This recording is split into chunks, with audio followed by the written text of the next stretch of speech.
Okay, beta. Assalamu alaikum wa rahmatullahi wa barakatuh.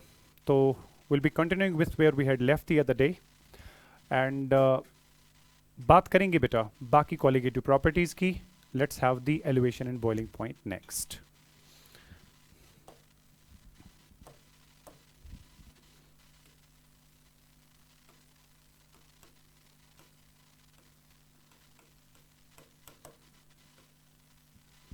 Elevation in boiling point as a colligative property. Fine. आपको मैं already बता चुका हूं बेटा बॉइलिंग पॉइंट एक लिक्विड का क्या होता है. जिस टेम्परेचर पे एक लिक्विड का अपना वेपर प्रेशर जो है वो एग्जैक्टली एटमॉस्फेरिक प्रेशर के बराबर आ जाए उसको बेटा बॉइलिंग पॉइंट ऑफ लिक्विड कहा जाएगा. ठीक है.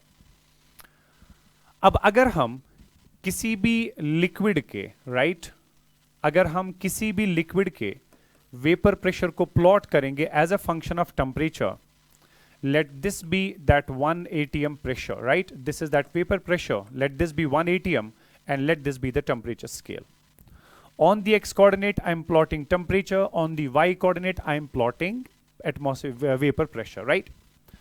मान लीजिए बेटा मैंने किसी लिक्विड को किसी लोअर टेम्परेचर पे लिया और इस टेम्परेचर पे इसका अपना कुछ वेपर प्रेशर था. टेम्परेचर बढ़ाने की वजह से ज्यादा मॉलिक्यूल्स लिक्विड के एस्केप हो जाते हैं इनटू द वेपर फेज और लिक्विड का वेपर प्रेशर जो है बेटा वो कंटिन्यूअसली इंक्रीज होता चला जाता है. एक वक्त ऐसा आएगा जब बेटा एक टेम्परेचर पे उसका अपना वेपर प्रेशर जो होगा that will be equal to the atmospheric pressure और उस टेम्परेचर को आपको पता है बेटा that's called as the boiling point of the solvent या लिक्विड. उसको मैं T0B से रिप्रेजेंट करूंगा. लेकिन जो ही आपने इस लिक्विड में कोई नॉन वोलेटाइल सोल्यूट ऐड कर दिया, मान लीजिए आपका लिक्विड जो था वो बॉइलिंग पॉइंट पे था, आपने बॉइलिंग पॉइंट पे उसको पहुंचाया था. जो ही आप इस प्योर लिक्विड में कोई नॉन वोलेटाइल सोल्यूट ऐड करोगे तो आपको पता है कि addition of non volatile solute leads to lowering in the vapour pressure. तो हमारे सोल्यूशन का वेपर प्रेशर जो है सॉल्वेंट के कंपैरिजन में कम आ जाएगा.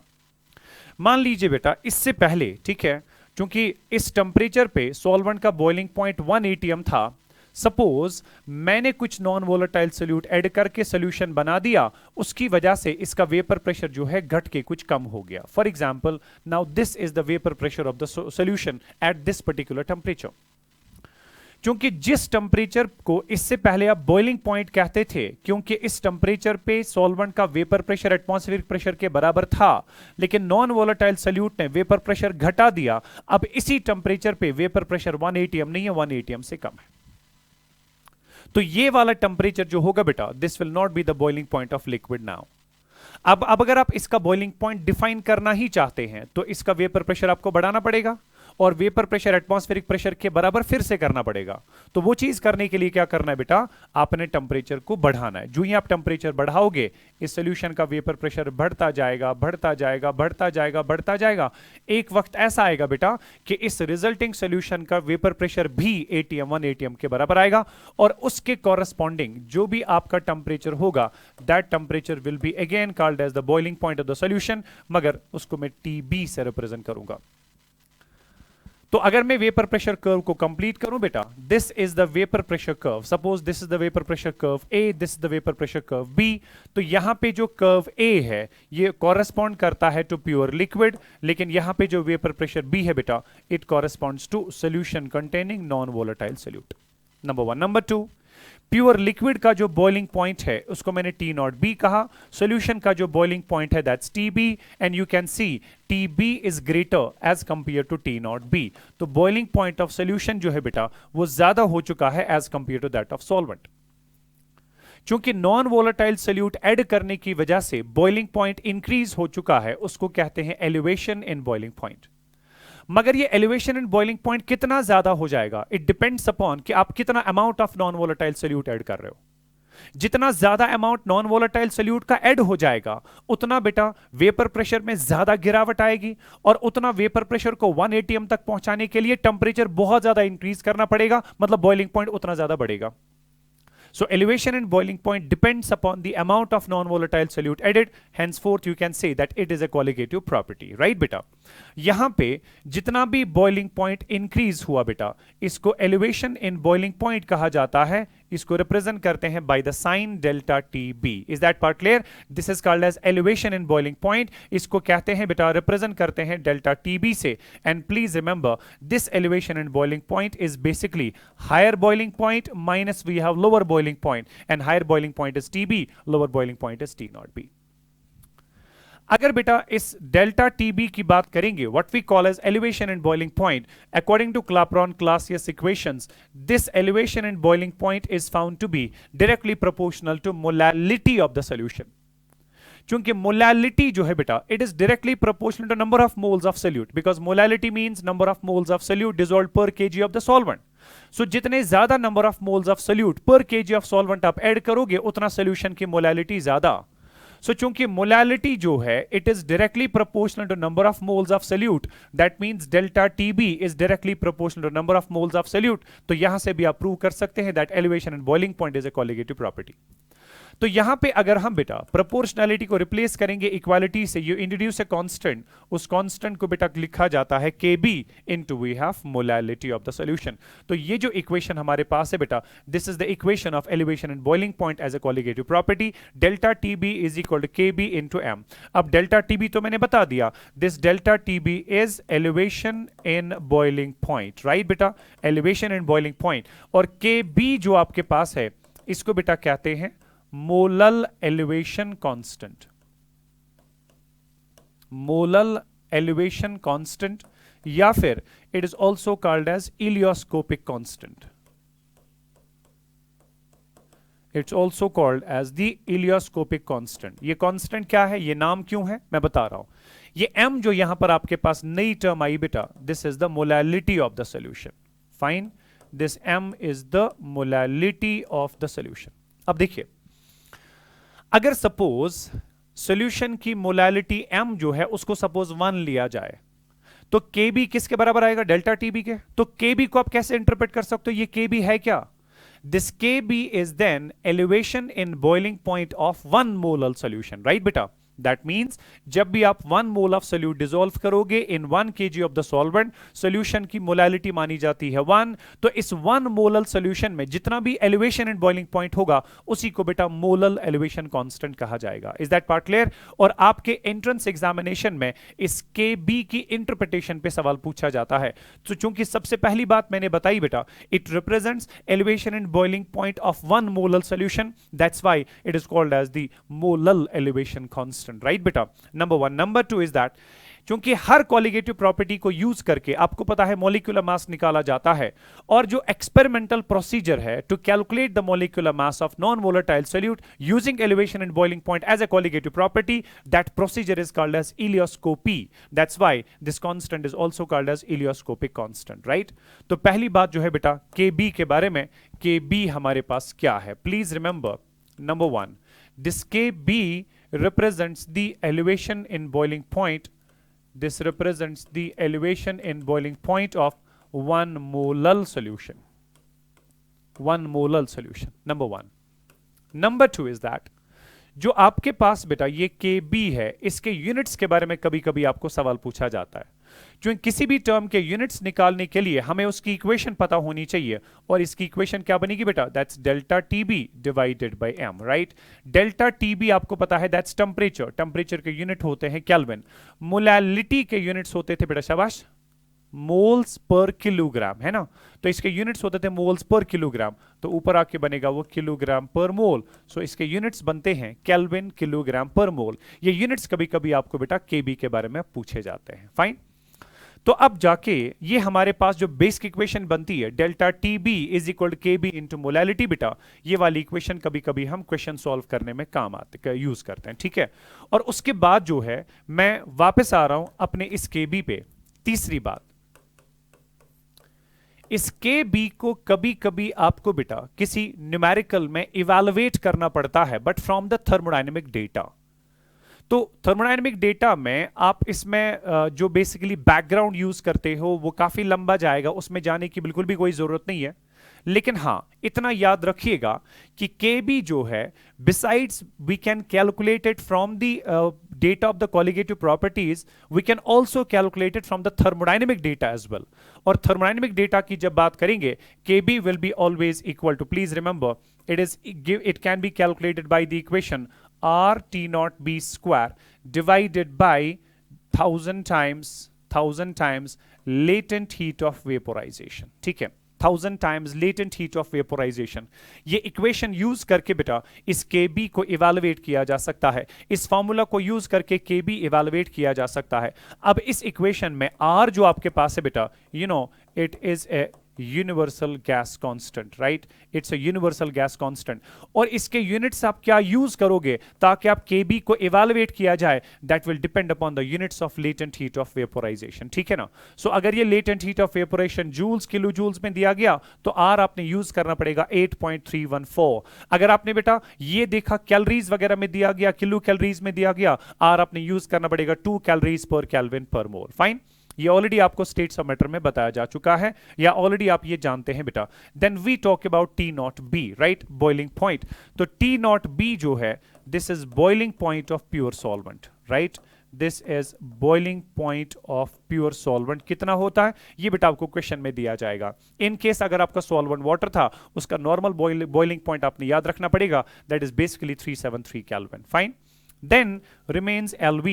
इसको कहते हैं latent heat of vaporization. ठीक है, this is latent heat of vaporization.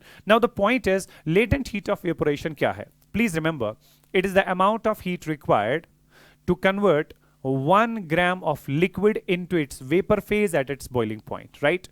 1 gram of liquid into its vapor phase at its boiling point. जो भी हीट लगेगा उसको latent heat of vaporization कहा जाएगा बेटा. और ये जो latent heat आपके पास है, ये असल में दिया जाता है in the units of या तो joules per gram या तो बेटा calories per gram. ठीक है ना. अगर किलो जूल्स वगैरह में भी दिया गया, किलो कैलोरीज में दिया गया, आप आराम से बेटा उसको फिर बाद में कन्वर्ट कर सकते हैं ताकि आप आर वैल्यू सही तरीके से इस्तेमाल करें. बिकॉज आर का वैल्यू आपके पास किस में है, जूल्स में है, राइट बेटा. तो लेटेंट हीट भी फिर किस में होना चाहिए, जूल्स में, ना कि किलो जूल्स में. अब अगर लेटेंट हीट किलो जूल्स में दिया गया तो क्या करोगे, तो जो भी उसका वैल्यू दिया, सपोज इसका वैल्यू दिया गया 5 किलो जूल्स, तो you will not write it 5 but you will write 5000 joules, right बेटा.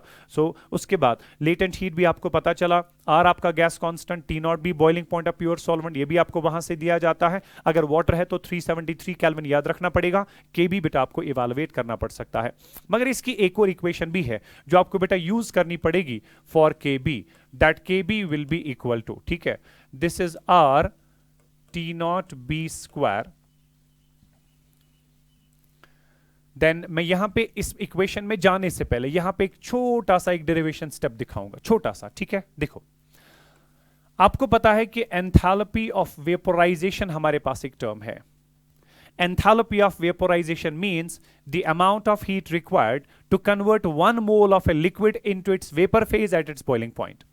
और 1 मोल ऑफ लिक्विड मतलब ये है कि ये 1 मोल के लिए डिफाइन होता है, और 1 मोल किसके बराबर होता है, मोलर मास के बराबर, right. So enthalpy of vaporisation जो हीट है, it is basically defined for 1 मोल यानी कि मोलर मास के बराबर. तो क्या मैं ये कहूं बेटा कि अगर मेरे पास मोलर मास के बराबर जितना अमाउंट है किसी भी सबस्टेंस का, और उसको कन्वर्ट करना है from liquid to the vapour phase at its boiling point, heat कितना लगेगा, that will be enthalpy of vaporization. अगर 1 मोल के लिए मोलर मास के जितने ग्राम्स के लिए लगता है हीट ऑफ वेपोराइजेशन, तो 1 ग्राम के लिए कितना लगेगा, that is heat of vaporisation divide by the molar mass, right बेटा, molar mass of that particular solvent. तो this is the amount of heat required per gram of the solvent for its conversion from liquid phase into the vapour phase. मगर per ग्राम जो भी लगता है उसको तो latent heat भी कहा जाता है. तो ये वाला रेशियो जो है बेटा, it's also called as latent heat of vaporization because it was defined for 1 gram, और ये भी तो 1 ग्राम के लिए ही है. सो यहां पर आपके पास जो बेटा नीचे हमारे पास था 1000, right, into we have LV. LV के बदले में क्या लिख सकते हैं, I can write enthalpy of vaporization नीचे, और ये मोलर मास ऊपर मल्टीप्लाई होगा, this will be the molar mass of solvent. I will write it as Ma because you know solvent को बेटा कंपोनेंट A लिखा जाता है. ठीक है, तो ये आपके पास मोलर एलिवेशन कांस्टेंट के बारे में 3-4 बातें थी जो आपको जहन में रखनी पड़ेंगी बेटा. उसके बाद जो है will be talking about the next, that's calculation of molecular mass. Calculation of molecular mass of non volatile solute. कैसे कर सकते हैं, ठीक है। Calculation of molecular mass of non volatile solute, fine. आपने अभी देखा था बेटा कि from the equation of elevation and boiling point delta T B that was equal to K B into molality, मगर यू नो कि मोलैलिटी जो है that is something equal to W B divided by M B into we have 1000 divided by WA in grams, right? You know this term. और अगर आप इस equation को use करके molecular mass of non volatile solute निकालना चाहें, that will be basically equal to KB into we have WB into we have 1000 divide by delta T B into we have W A, right. ये हमारे पास बेटा वो final expression रहता है अगर कभी आपको molecular mass of non volatile solute निकालना पड़े, right. So that was all about elevation and boiling point as a colligative property क्या है, और इस पे क्वेश्चंस आपके पास बेटा जो भी आते हैं, कभी के बी इवेलुएट करना पड़ा, कभी मोलैलिटी को यूज करके एलिवेशन एंड बॉइलिंग पॉइंट निकालना पड़ा, कभी आपको बॉइलिंग पॉइंट ऑफ सोल्यूशन निकालना पड़ता है। Is that part clear? So अगर कभी या कभी कभी आपको molecular mass of non volatile solute निकालना पड़ता है, ये सारी चीजें जो है बेटा आपको वहां से दी जाती हैं। लेट्स टॉक अबाउट समथिंग जो मैंने आपको बेटा पीछे दिखाया हुआ था, हाँ ये। सो कभी कभी अगर आपको एलिवेशन एंड बॉइलिंग पॉइंट पूछा गया, that means you are suppose to calculate delta T B, उसके लिए केबी मोलैलिटी वगैरह सॉल्यूशन में दिया जाता है। लेकिन अगर कभी आपको boiling point of elevation and boiling point के बजाय बॉइलिंग पॉइंट ऑफ सॉल्यूशन पूछा गया, तो पहले आप वहां पर तो भी डेल्टा टीबी ही कैलकुलेट करोगे। Once you calculate delta T B, फिर जाके टीबी इवैल्यूएट करने के लिए ये माइनस टीबी आप यहां पे शिफ्ट कर सकते हो बेटा, आप बॉइलिंग पॉइंट ऑफ सॉल्यूशन जो है आराम से निकाल सकते हैं। Is that part clear? तो बॉइलिंग पॉइंट ऑफ सॉल्यूशन निकालने के लिए भी डेल्टा टीबी पहले निकालना है, और अगर एलिवेशन एंड बॉइलिंग पॉइंट पूछा गया तो भी आपको पहले बेटा डेल्टा टीबी ही निकालना पड़ेगा। Is that part clear? So that was all about elevation and boiling point as a colligative property क्या है, और इसमें हमारे पास क्वेश्चंस किस तरह से आते हैं बेटा, वो भी मैंने आपके सामने बात रख दी है। इसके बाद हम आगे बात करेंगे। I will be first completing with depression and freezing point as a colligative property. उसके बाद दोनों कॉन्सेप्ट्स पे, क्योंकि दोनों की इक्वेशंस बिल्कुल एक जैसी हैं, क्वेश्चंस भी बिल्कुल वहां पे एक जैसे पूछे जाते हैं, ठीक है ना। So will be talking about the next one, that is depression in freezing point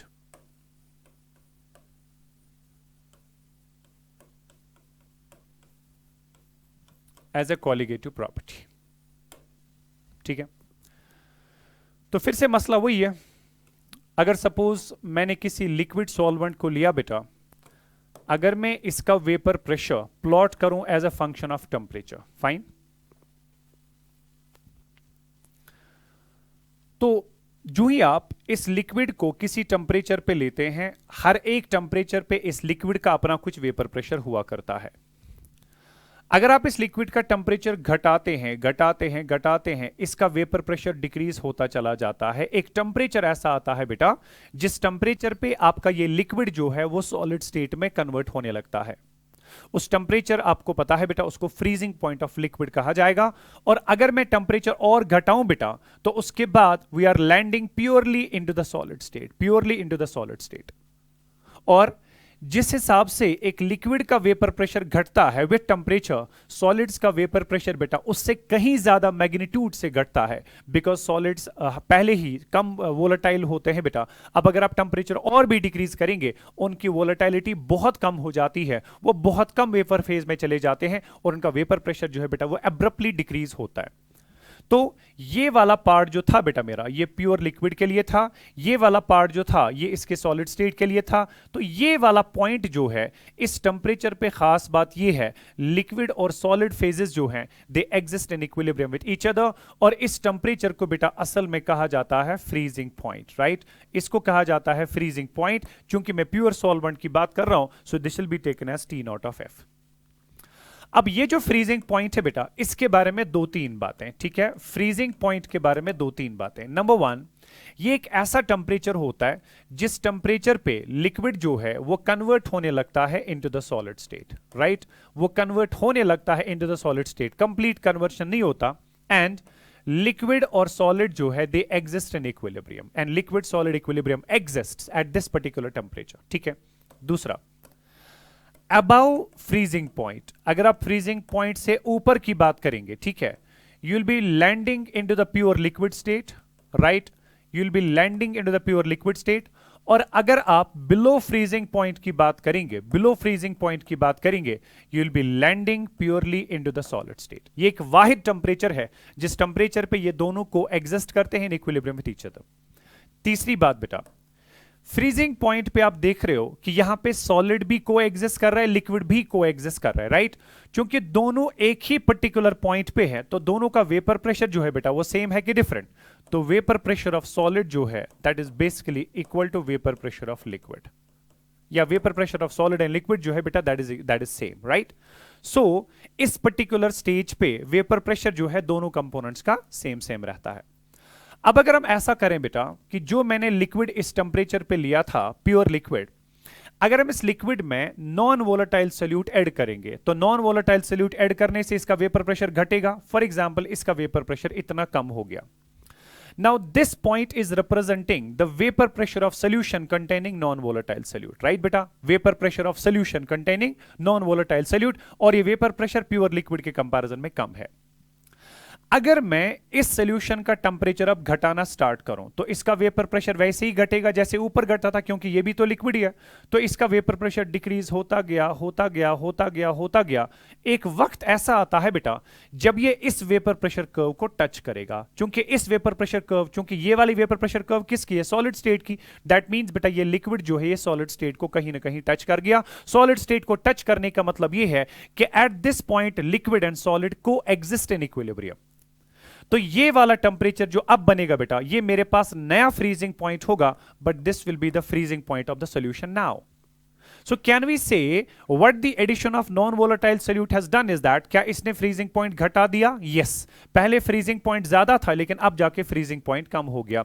This is what we call as depression in freezing point. Is that part clear बेटा? So addition of non-volatile solute what has done is that it has decreased the freezing point. और अगर यहाँ पे उस depression in freezing point की बात करेंगे बेटा, उसको आप डेल्टा TF से represent करते हैं, क्योंकि हमेशा जब भी आप temperature changes लिखते हैं you write as higher temperature minus lower। इस बारी हायर टेंपरेचर कौन सा है? T naught of F. Lower temperature कौन सा है? That's T F. तो ये जो टर्म आपके पास यहां पे है इसको मैं डेल्टा टी एफ लिखूंगा। This is my depression in freezing point which is T naught of F minus we have T F. Clear बेटा? सो अब जाके according to the Clapeyron Clausius equations बेटा, ये जो आपके पास डिप्रेशन इन फ्रीजिंग पॉइंट होता है delta T F, it is found to be directly proportional to molality. क्योंकि आपको पता है कि molality is directly proportional to number of moles of solute. That means बेटा जितने number of moles of non volatile solute आप ज्यादा add करोगे उतनी मोलैलिटी ज्यादा, जितनी मोलैलिटी ज्यादा उतना डिप्रेशन इन फ्रीजिंग पॉइंट ज्यादा होगा। दैट मींस बेटा depression in freezing point is a colligative property. Fine.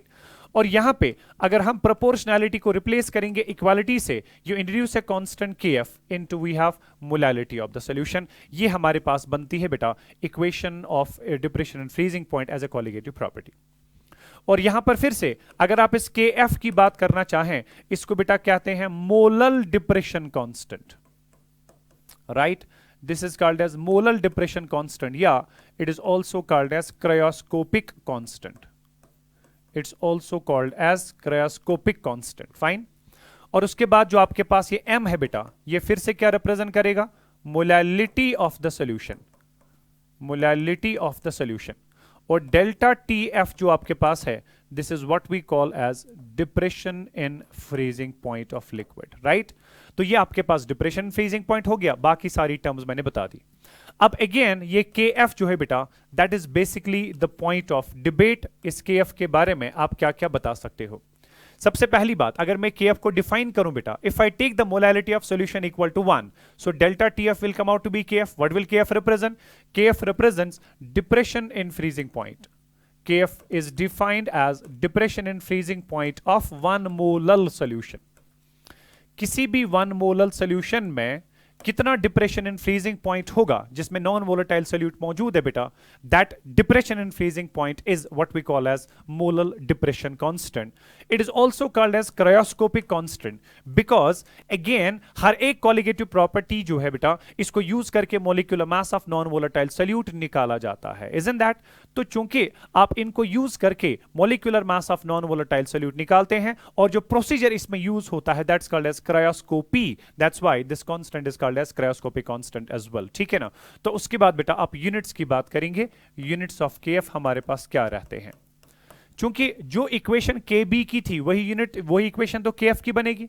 So delta T B was equal to K B into M, delta T F is equal K F into M. तो जैसे के B के units आते थे वैसे के F के भी यूनिट्स आएंगे बेटा, एंड के एफ के यूनिट्स जो होंगे they should be equal to kelvin kilogram per mole. Fine. उसके बाद तीसरा, अगर आप इसको के एफ जो है बेटा इसको थर्मोडायनेमिकली आप इवेलुएट कर सकते हैं like that equation R T not F square divided by 1000 times latent heat of fusion, right. Latent heat of fusion के माने होते हैं amount of heat required to convert 1 gram of solid into its liquid state at its melting point. चूंकि melting point freezing point एक ही temperature होता है बेटा, तो यहां पे आपने फ्रीजिंग पॉइंट को ही लेना पड़ेगा, ठीक है ना।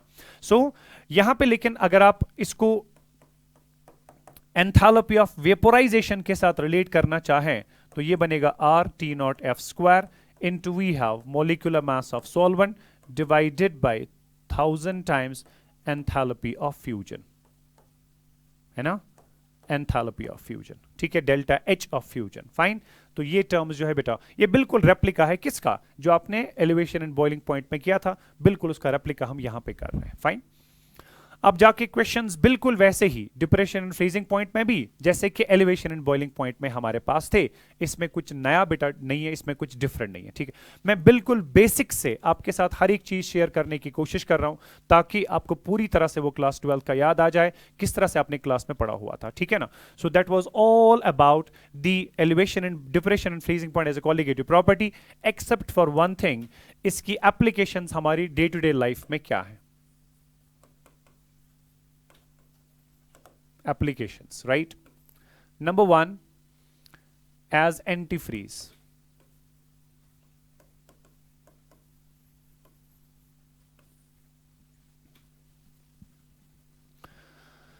आपको पता है कि विंटर्स में जो डीजल कार्स वगैरह होती हैं, आपने सुना होगा कि तिम छ जाम गसान, राइट, तिम छन विंटर्स स्टार्टी गसान मेनी टाइम्स।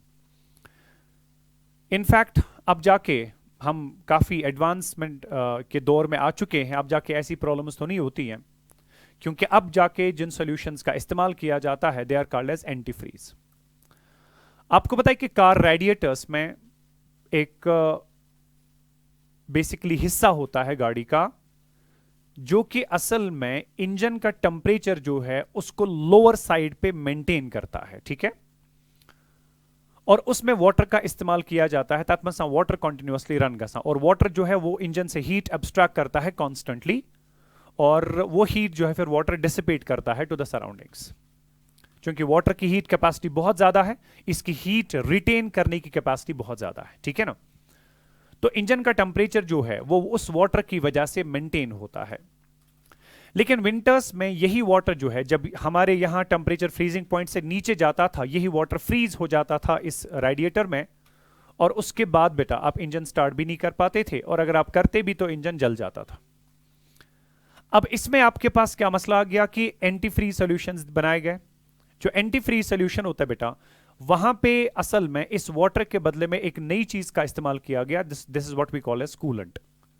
ये कूलेंट जो आपके पास है ये एक्वियस सॉल्यूशन होता है बेटा, इथिलीन ग्लाइकॉल का या कुछ और भी सबस्टेंसेस का होता है। तो नॉन वोलेटाइल सॉल्यूट जब इस सॉल्वेंट में डाल के कूलेंट तैयार किया गया, उस नॉन वोलेटाइल सॉल्यूट ने रिजल्टिंग सॉल्यूशन के फ्रीजिंग पॉइंट को कम कर दिया। यानी कि जिस पॉइंट पे, जिस टेंपरेचर पे आपका वाटर फ्रीज होता था, सपोज 0 डिग्री सेल्सियस पे, अब जो आपका कूलेंट है बेटा, which is the solution containing non volatile solute, क्योंकि इसका फ्रीजिंग पॉइंट प्योर वाटर के कंपैरिजन में कम होगा, 0 से कम मींस -1, -2, -3, राइट। ये करीबन करीबन जो कूलेंट है बेटा, इसका अपना फ्रीजिंग पॉइंट करीबन -20 to -30 के आसपास होता है। क्योंकि हमारे यहां उतना टेंपरेचर तो नीचे जाता नहीं, तो इस वजह से बेटा हमारी गाड़ियों में जो कूलेंट होता है इसमें वंदस फ्रीज गसा क्या। तो ये जो एंटी फ्रीज सॉल्यूशंस होते हैं, पर्टिकुलरली हम इथिलीन ग्लाइकॉल की बात करेंगे बेटा, ये एंटी फ्रीज सॉल्यूशंस का इस्तेमाल जो है हम अपनी गाड़ियों में करते हैं, तो ये इसका एक इंपॉर्टेंट एप्लीकेशन बनता है। दूसरा, ये असल में एक आउटडेटेड एप्लीकेशन है, अब जाके इसका इस्तेमाल नहीं किया जाता, that is basically in the snow clearance, right. और ये चीज जो बेटा हमारे अपने बचपन में होता था, व्हेन वी वर किड्स, तो तब जाके जब बहुत ज़्यादा बर्फबारी हुआ करती थी, तब जाके ये जो आजकल डोजर्स वगैरह आते हैं, जेसीबीज वगैरह यूज़ किए जाते हैं, ट्रैक्टर्स वगैरह यूज़ किए जाते हैं ताकि स्नो क्लियरेंस किया जाए फ्रॉम द रोड्स। तब जाके ऐसा नहीं था, मतलब महीनों रोड्स बंद हुआ करते थे। I remember the snowfall in 1992। मैं मेरे ख्याल से मैं शायद होश ही बस संभाल रहा था, इतना ज़्यादा हैवी स्नोफॉल हो गया बेटा कि महीने भर तक किसी दूसरी जगह पे जाना पॉसिबल ही नहीं था। ठीक है, पॉसिबल ही नहीं था महीने भर तक के लिए भी कि आप दूसरी जगह जा पाए। उसके बाद उस वक्त एडमिनिस्ट्रेशन क्या करती थी, ये बेटा नमक की बोरियां सप्लाई करती थी to the local administration of the mohallas, और उनको बोलते थे ये छकरण है जो वतन। तो वो नमक जो है, जो ही हम रास्तों पे फेंक दिया करते थे, that salt would come in contact with ice. ठीक है, ice means water, it would form the aqueous solution. क्योंकि aqueous solution containing non volatile solute का फ्रीजिंग पॉइंट कम होता था, ठीक है ना, तो इस वजह से वो सोल्यूशन जो अब हमारे पास बनता था, उस नमक और स्नो की इंटरेक्शन की वजह से जो एक्वियस सोल्यूशन बनता था, क्योंकि उसका फ्रीजिंग पॉइंट कम होता था बेटा, तो उस वजह से पदोसनीय फ्रीज इट फॉर्मस मजरोजा के जहां जहां पे नमक का कोई भी गोला गिरता था, वहां वहां पे बेटा उसमें छेद हो जाते थे, पूरे स्नो में छेद हो जाते थे और धीरे धीरे करके वो टूट पड़ता था। ठीक है ना, तो ये स्नो क्लियरेंस का तरीका था। और उसमें भी किसको इस्तेमाल किया गया बेटा, उसमें भी इस्तेमाल किया गया इस एंटी फ्रीज वाली प्रॉपर्टी, सॉरी ये ना depression freezing point as a qualitative property जो है उसको इस्तेमाल किया गया। ये हमारे पास दो इंपॉर्टेंट एप्लीकेशंस हैं, बिकॉज कभी कभी आपको पूछा जाता है जस्ट एट मतलब मैटर ऑफ नॉलेज, क्या आपको अंडरस्टैंडिंग है कि नहीं कि depression and freezing point as a qualitative property जो है उसको इनमें से कहां पे इस्तेमाल किया जाता है, स्नो क्लियरेंस में और एज एंटी फ्रीज सॉल्यूशंस में भी। ठीक है ना, तो ये हमारे पास बेटा कुछ कॉन्सेप्ट थे। अब जाके कुछ क्वेश्चंस की हम बात करेंगे, कुछ स्लाइड्स जो है अर्शद स्लाइड का, अच्छा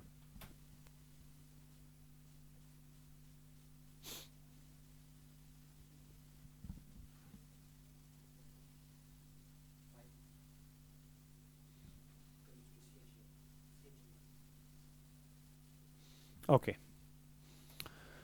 so we have got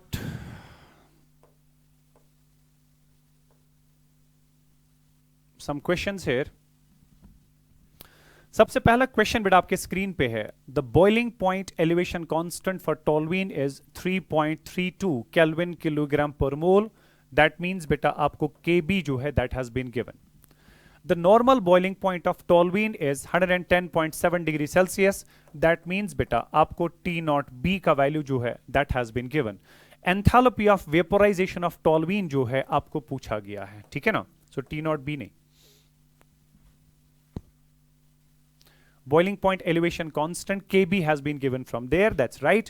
उसके बाद आपको T not B boiling point of solvent toluene जो है वो भी दिया हुआ है। आपको enthalpy of vaporization of toluene, आपको डेल्टा H vaporization बेटा पूछा गया है। ठीक है ना, अब delta H pure boiling point और आपके पास बेटा KB जो है, इनको कौन सी इक्वेशन रिलेट करती थी, हम तो अभी डिस्कस कर चुके हैं। So that equation was KB is equal to, right बेटा, it was R T naught B square into we have molecular mass of the solvent divided by 1000 times enthalpy of vaporization, right? और अगर हमें enthalpy of vaporization बेटा निकालना है, that will be equal to R T naught B square into we have molecular mass of solvent divided by मेरे पास है KB into we have 1000, right? ये आपके पास बेटा इक्वेशन बनेगी to calculate the enthalpy of vaporisation.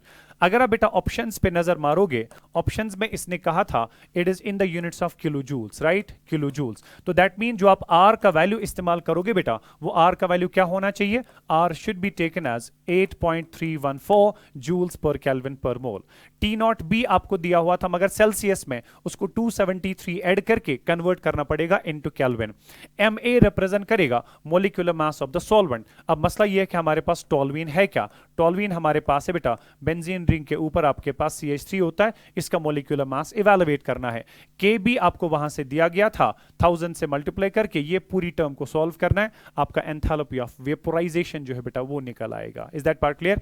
क्योंकि इसमें T0B² आपको लेना और भी fractional temperature, so this is going to take some time in the calculation part, इसलिए आई विल रिक्वेस्ट यू बेटा ये कैलकुलेशन पार्ट आप आराम से बैठ के घर में करोगे, ताकि ये एंथैल्पी ऑफ वेपोरेशन आप देखें बेटा कैसे कैलकुलेट होती है। बहुत सिंपल और straight forward substitution type problem है, कोई बड़ा मसला हमारे पास नहीं है बेटा, ठीक है। आगे बात करते हैं। आई will be talking about the next question.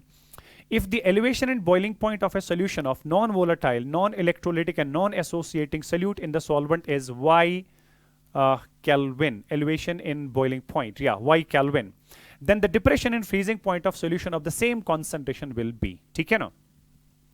So हमें एक solution में elevation in boiling point दिया गया और हमें depression in freezing point पूछा गया है, ठीक है ना? So elevation in boiling point दिया गया, डिप्रेशन इन फ्रीजिंग पॉइंट पूछा है, दोनों की इक्वेशंस क्या बनेंगे बेटा? You go Kb into we have molality, ये आपके पास आएगा Kf into we have molality. क्योंकि जब भी आपको बेटा कोई एक टर्म दी जाती है, कोई दूसरी टर्म पूछी जाती है, आपको पता है कि इन दो की दो अलग अलग इक्वेशंस हैं, उनको रिलेट करने के लिए मैंने आपसे कल भी कहा बेस्ट तरीका क्या होता है बेटा? Just take the ratio of the two equations. जो ही आप इन दो इक्वेशंस का रेशियो लोगे, क्योंकि उसने कहा of the same solution means molalities will be cancelling, right? आपको क्या पूछा है? Depression in freezing point, depression in freezing point delta TF आपको पूछा है बेटा। So delta TF divided by delta TB जो है, इसका इनवर्स मैंने कर दिया, that will be simply equal to KF divided by KB, है ना? सो डेल्टा TF यहां पे आपको निकालना है, so that will be simply KF divided by KB into we have delta TB। अब यही टर्म्स जो इसने KF KB और डेल्टा TB जो है बेटा वो इसने दी है in the form of X Y and Z। आप खुद देखिए, KB का वैल्यू दिया हुआ है X, तो यहां पर हमारे पास क्या आएगा बेटा?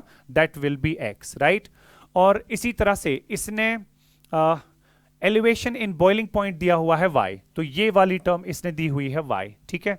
और KF ऑफ द सॉल्वेंट दिया है Z, तो ये वाली टर्म दी है इसने Z। सो डेल्टा TF किसके बराबर आएगा? Z बाई X into we have Y, है ना?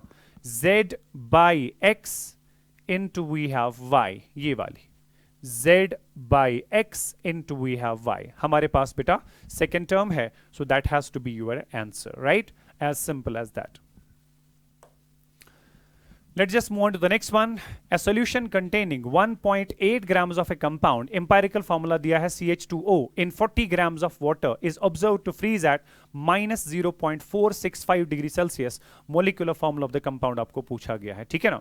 सो नॉर्मली आपको पता है कि कोलिगेटिव प्रॉपर्टीज को यूज करके मोलिकुलर मास निकाला जाता है, राइट? मगर इसने यहां पे मोलिकुलर मास नहीं, इसने मोलिकुलर फॉर्मूला पूछा है।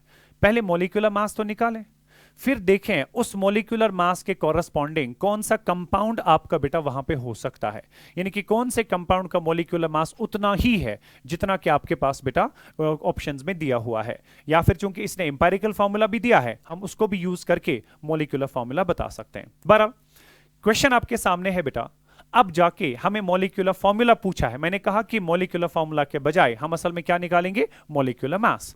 अब मॉलिक्यूलर मास निकालने के लिए हम इक्वेशन सीख चुके हैं, आप याद करिए अपनी इक्वेशंस क्या थी बेटा? Molecular mass delta TB, right? That was equal to, is it elevation and boiling point? Yes, depression freezing point. Solution containing 1 gram of this number is 40 grams of water is observed to freeze, right? So this is delta TF. That will be equal to KF, right? Into we have molality. Molality के बदले में WB divided by MB into we have 1000 divided by WA. Fine बेटा। अब जाके यहां पे मुझे molecular mass of non-volatile solute निकालना है. That should be equal to KF. KF has been given to be 1.86 Kelvin kilogram per mole. WB is the mass of solute. कितना dissolve हुआ है? That is 1.8 grams divided by, so into we have 1000, right? Into we have 1000 divided by WA. WA is the mass of solvent. कितना है देरा बेटा? That has been given to be 40 grams. और into हमारे पास ये delta TF आ जाएगा, है ना? MB यहाँ पे चला गया, delta TF नीचे आ जाएगा. Delta TF is the depression in freezing point. अब देखिए आपको यहां पे डेल्टा TF का वैल्यू निकालना है. डेल्टा TF का बराबर आसान, सम बराबर T not of F minus we have TF, है ना? So delta TF should be equal to T naught of F. चूंकि वाटर की बात हो रही है, एक्वियस सोल्यूशन की बात हो रही है, ठीक है ना, तो आपको पता है कि वाटर का फ्रीजिंग पॉइंट सेल्सियस पे कितना होता है, 0 डिग्री सेल्सियस, है ना। Then we have minus T F का वैल्यू जो आपके पास है, that has been given to be minus 0.465, right, minus 0.465, minus minus हो गया plus, so delta T F should be equal to plus 0.465 degree Celsius, ठीक है ना। अब आप ये कहेंगे सर आपने तो यहां पे इसको केल्विन में कन्वर्ट ही नहीं किया। ये प्लीज याद रखिएगा, जब भी आपको बेटा एब्सोल्यूट वैल्यू टेम्परेचर का होगा तब जाके उसको केल्विन पे लेना जरूरी है, मगर जब भी आप टेम्परेचर डिफरेंस की बात करते हो, temperature difference is always the same whether you take it on the Kelvin scale और you take it on the Celsius scale, right बेटा। तो सेल्सियस स्केल्स में जो भी 2 सेल्सियस स्केल्स में टेम्परेचर का फर्क होता है, वही टेम्परेचर का फर्क 2 केल्विन टेम्परेचर में भी होता है। जैसे 0 डिग्री और 100 डिग्री सेल्सियस में कितना फर्क है, 100 का। अगर केल्विन स्केल पे देखा जाए, 0 degree is 273 and 100 degree is 373, दोनों के बीच में कितना डिफरेंस है, 100 का, right. So temperature difference is always the same whether you talk of the Celsius scale और द केल्विन स्केल, इसलिए यहां पे इनको केल्विन में कन्वर्ट करने की जरूरत नहीं है। डेल्टा टीएफ का वैल्यू जो आपके पास है बेटा, that is 0.465, right. Again I would love कि आप बेटा इस कैलकुलेशन पार्ट को थोड़ा सा आराम से देख के अपना मॉलिक्यूलर मास जो है उसको इवैल्यूएट करिएगा। जो ही आपको मॉलिक्यूलर मास पता चली, राइट, जो ही आपको मॉलिक्यूलर मास पता चली, इन 4 ऑप्शंस में बस देखना है कि वही मॉलिक्यूलर मास एग्जैक्टली उतना ही मॉलिक्यूलर मास किस कंपाउंड के कॉरेस्पॉन्डिंग है, राइट। तो अगर ये इंपायरिकल फॉर्मूला देता भी नहीं, हमें कोई प्रॉब्लम नहीं थी, ठीक है ना। तो चूंकि अब इसने इंपायरिकल फॉर्मूला भी दिया है, तो अब बेटा मॉलिक्यूलर मास निकालिएगा। मॉलिक्यूलर मास जो भी निकल आएगा, suppose that comes out to be 100, देखना है कि इनमें से कौन से कंपाउंड का, चूंकि ये तो हमारा आंसर हो ही नहीं सकता बिकॉज इंपायरिकल फॉर्मूला इज CH2O, इसमें तो ऑक्सीजन कहीं है नहीं, तो ये तो हमारा फॉर्मूला हो ही नहीं सकता बेटा।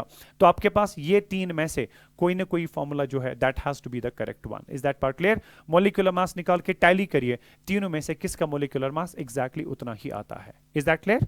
तो रेस्ट इंशाल्लाह, एक मिनट आई विल सी कि अगर मेरे पास एक और क्वेश्चन इसका था। या the freezing point of 4% aqueous solution of A is equal to the freezing point of 10% aqueous solution of B. If the molecular mass of A is 60, then the molecular mass of B will be. Fine बेटा। तो again आपको बेटा जो है 2 solutions के बारे में कहा गया है, एक है 4% सॉल्यूशन, दूसरा है 10% सॉल्यूशन, राइट। तो आपको बेटा एक का मॉलिक्यूलर मास दिया है, दूसरा का मॉलिक्यूलर मास जो है आपको पूछा गया है। So freezing point of 4% aqueous solution of A is equal. That means I am going to design the 2 equations of freezing point. This is delta TF of A that will be equal to KF, right?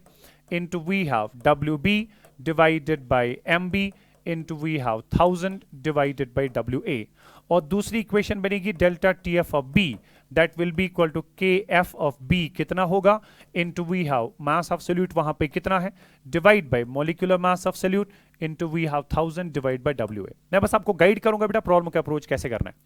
Again एक solution का freezing point दूसरे के freezing point के साथ relate किया जा रहा है, that means you will design the 2 equations and take the ratio. जो ही आपने रेशियो लिया, ये कहता है इनका फ्रीजिंग पॉइंट सेम है। जब फ्रीजिंग पॉइंट सेम है बेटा, so that means depression in freezing point भी एक जैसा ही था, राइट। सो डेल्टा TF जो है वो दोनों के लिए सेम आ जाएगा, दैट मींस बेटा ये टर्म कैंसल आउट हो जाएगी। उसके बाद क्वेश्चन ये 1000 और ये 1000 बेटा ये भी आपके पास फॉर्मूला में कैंसल आउट होगा। आपको KF और KB के बारे में कुछ नहीं कहा गया। If the molecular mass of A is 60, then the molecular mass of B will be. Okay, solvent एक ही है, तो solvent का KF जो होगा बेटा, that will be also the constant, right बेटा? क्योंकि freezing point of 4% aqueous solution, क्योंकि solute change करने की वजह से solvent का KF change नहीं होगा, तो KF जो होगा बेटा that will be also the same, that will also cancel out। अब जाके बस डेटा यूज करना है। WB is the mass of solute, क्योंकि पहला आपके पास 4% था, 4% का मतलब क्या हुआ, 4 grams of solute are present in 100 grams of solution। तो पहले केस में WB जो आपके पास आएगा वो 4 ग्राम बनेगा, और WA जो है mass of solvent, so obviously कूता 96 grams, because total mass of solution was 100 grams. तो अगर मुझसे 4 ग्राम सोल्यूट था तो बाकी जो बनेगा बेटा ऑब्वियसली सॉल्वेंट ही बनेगा।